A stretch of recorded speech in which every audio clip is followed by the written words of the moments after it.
Maintenant que nous avons configuré notre environnement de développement, nous pouvons commencer à écrire les programmes informatiques.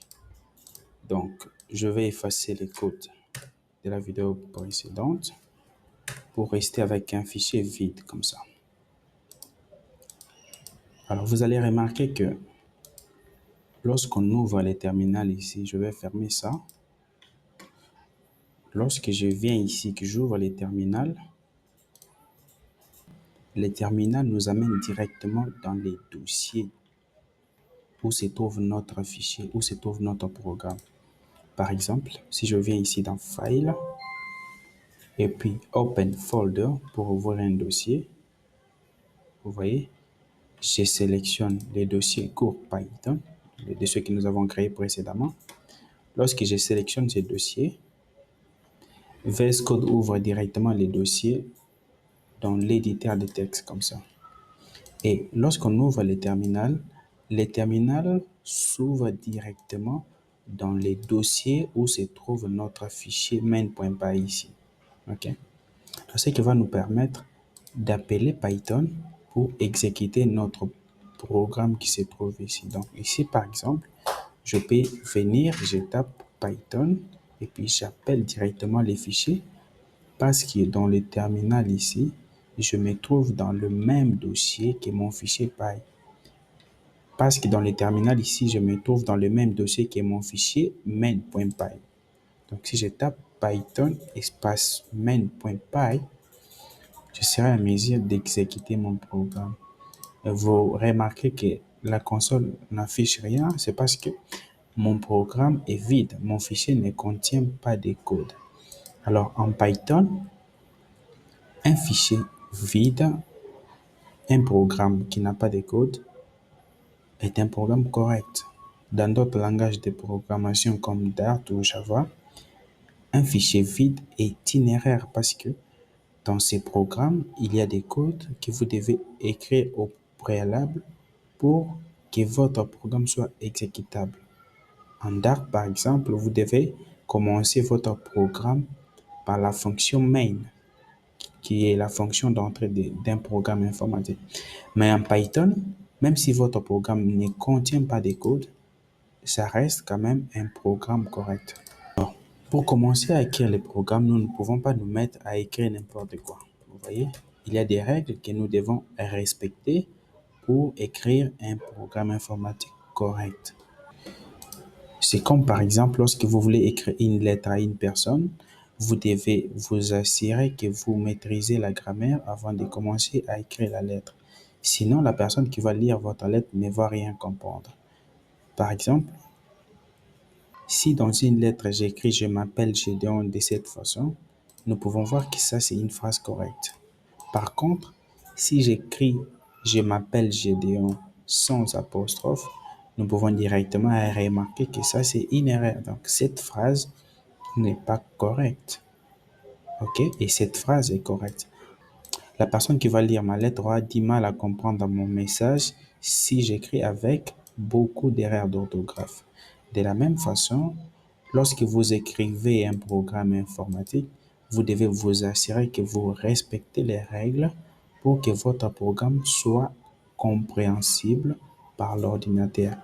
Et l'ensemble de ces règles, c'est ce qu'on appelle la syntaxe. OK? Alors, la syntaxe, c'est comme la grammaire d'un langage de programmation. Elle définit les règles que l'on doit suivre pour écrire un code compréhensible par l'ordinateur. Si ces règles ne sont pas respectées, le programme ne pourra pas être exécuté par l'ordinateur. Donc, je vais prendre un exemple ici. Supposons que nous voulons écrire un programme qui affiche le message bonjour sur notre terminal ici. Donc, nous allons directement écrire ici print. Print, c'est la fonction qui affiche un message dans la console. Nous allons revenir sur ça. Je vais mettre les guillemets et je vais expliquer pourquoi. Print, bonjour. OK? Et vous remarquez qu'à côté de mon fichier main.py, j'ai un petit cercle blanc. Ce petit cercle indique que le code que je viens d'écrire ici n'a pas encore été enregistré sur la machine. Alors, pour enregistrer ce code ici, je peux soit appuyer sur la touche CTRL et la touche S simultanément, soit cliquer sur Fichier et cliquer sur Save. Dès que je fais ça,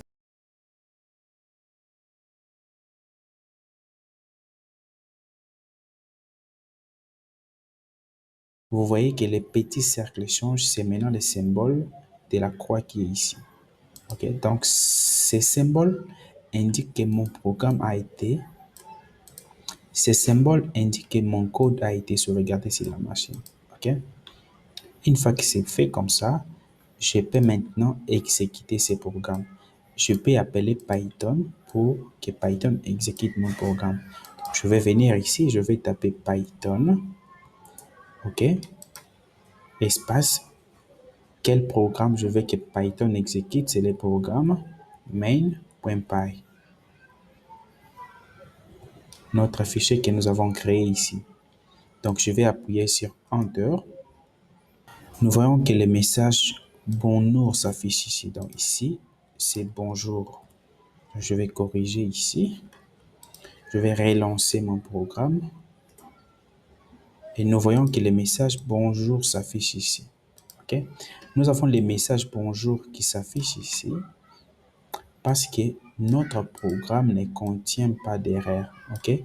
Nous avons à respecter les règles Python pour écrire les programmes que nous voulons écrire ici, celle d'afficher les messages dans la console. OK?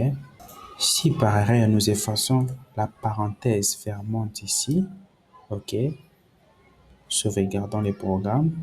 Et si nous essayons d'exécuter ce programme à nouveau, nous allons voir que cette fois-ci, nous avons une erreur. Python nous dit ici, syntaxe error.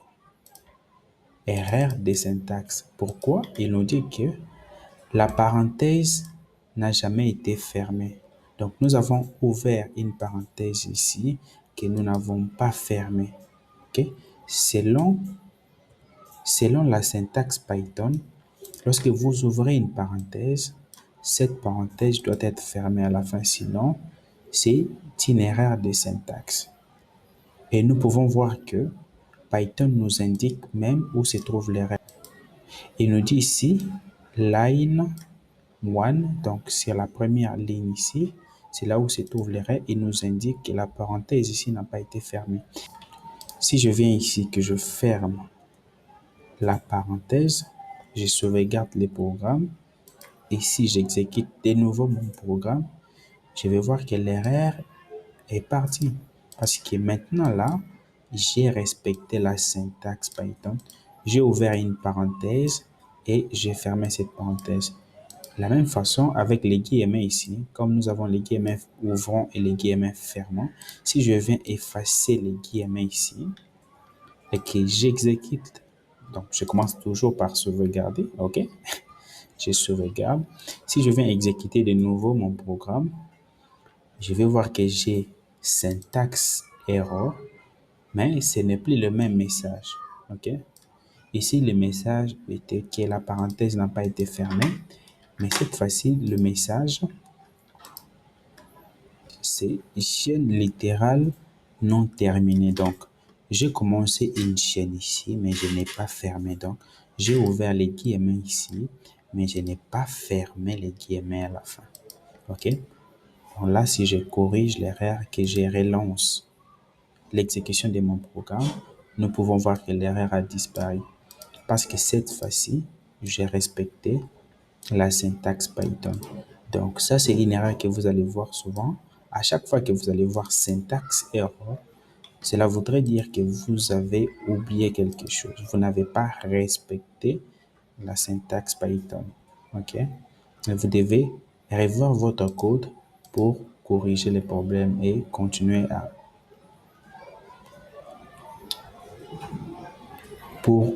l'exécution de votre programme. D'accord?